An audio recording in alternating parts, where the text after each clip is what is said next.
मैंने सोचा था कि यहाँ पे साड़ियाँ बहुत महंगी होंगी, लेकिन ऐसा नहीं है। यहाँ पे साड़ियों के रेट बहुत रिजनेबल हैं। ये 1000-1200 की साड़ी मुझे बहुत पसंद आई है। कितनी सुंदर साड़ी है। और यहाँ पर और भी साड़ियों की वैरायटी बहुत अच्छी है। मैंने गिफ्ट पर्पज़ के हिसाब से ये 350 की साड़ी खरीदी है। मैंने ऐसी 20 साड़ियाँ अलग अलग प्रिंट्स की ली हैं, और जो बाज़ार में 500-600 से कम नहीं है। तो यहाँ पर वेडिंग कलेक्शन भी बहुत अच्छा है, लहंगे बहुत खूबसूरत हैं, और रेट भी काफ़ी रिजनेबल है। पहचाना? जय स्तंभ पृथ्वीराज चौक सतना। सूट यहीं से लेना, वरना घोड़ी हिनहिनाएगी। और अब साड़ी और लहंगा भी यहीं से लेना, वरना दुल्हन रूठ जाएगी। इस खबर के प्रायोजक हैं पूजा श्री डिटर्जेंट पाउडर व केक।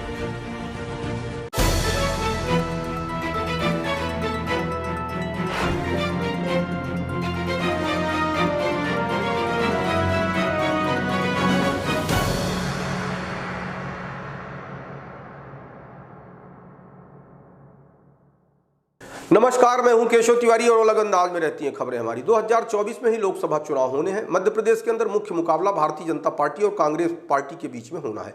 ऐसे में दोनों ही पार्टियां अब प्रत्याशी चयन की प्रक्रिया में पूरी ताकत के साथ जुट चुकी हैं। 2023 के विधानसभा चुनाव में जिस तरीके से 3 राज्यों में भारतीय जनता पार्टी ने अपनी विजय पताका फहराई, उसे देखते हुए कांग्रेसी खेमे में मायूसी और उदासी है। विधानसभा चुनाव के दौरान जिस तरीके से बरसाती मेढक की तरह कांग्रेस के नेता टिकट के लिए उतरा रहे थे, लोकसभा चुनाव में ऐसी स्थिति नहीं है। पार्टी जबरदस्ती किसी को टिकट दे दे तो बात अलग है, लेकिन कांग्रेस पार्टी के अंदर टिकट मांगने वालों की लंबी कतार, लंबी लाइन नहीं है। वहीं भारतीय जनता पार्टी के नेता यह मानकर चल रहे हैं कि यदि भारतीय जनता पार्टी की टिकट किसी ऐरे गहरे नत्थु खैरे को भी मिल जाएगी तो वह भी चुनाव जीत जाएगा।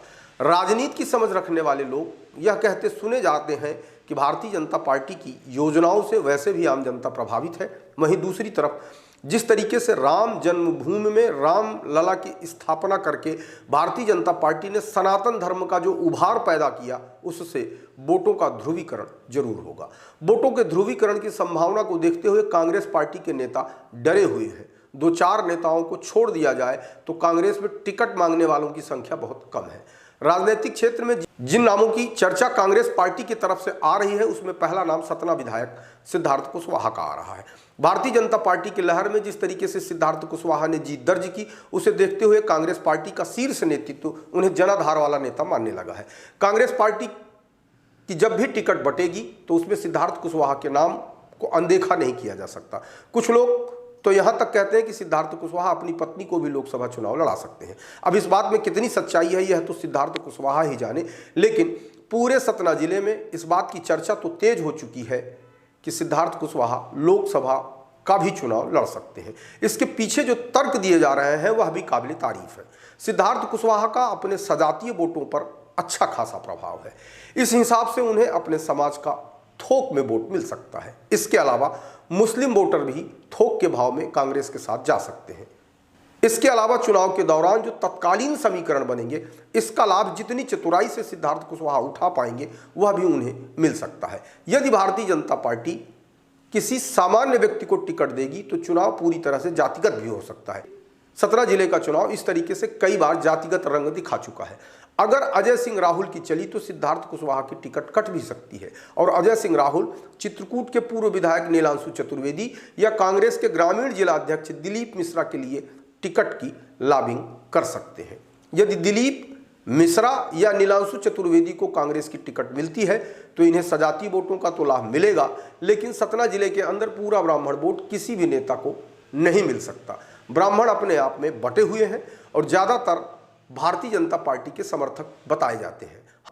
मुस्लिम मतदाताओं का कांग्रेस के प्रत्याशियों को पूरा वोट मिलेगा, लेकिन ऐसे में बहुत संभव है कि कुशवाहा समाज का वोट कांग्रेस से कट जाए। जहां तक रही नीलांशु चतुर्वेदी के बाद, तो इनके संपर्क कांग्रेस के शीर्ष नेतृत्व तक है, लेकिन विधानसभा चुनाव हार चुके हैं। ऐसे में पार्टी इन पर दांव लगाएगी जरा मुश्किल है।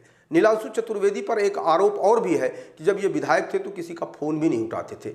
यह आम जनता के बीच में आरोप स्थापित हो चुका है। इसी वजह से नीलांशु चतुर्वेदी चुनाव हारे। चुनाव हारने के बाद लोगों का फोन उठा रहे हैं कि नहीं, स्पष्ट तौर पर तो नहीं कहा जा सकता, लेकिन मुझे ऐसा लगता है कि चुनाव हारने के बाद नेताओं का अहंकार आसमान से जमीन पर तो आ ही जाता है और जिनका नहीं आता उनकी दुर्गति भी तय है। अब देखना यह है कि कांग्रेस सतना लोकसभा से किसे अपना प्रत्याशी बनाती है। आपको हमारी खबरें कैसी लगती हैं कमेंट बॉक्स में आके कमेंट कर सकते हैं, लाइक कर सकते हैं, शेयर कर सकते हैं। और यदि आप विशाल खबर चैनल को देख रहे हैं और अभी तक सब्सक्राइब नहीं किया है तो विशाल खबर चैनल को सब्सक्राइब कर हमें अपना आशीर्वाद जरूर प्रदान करें।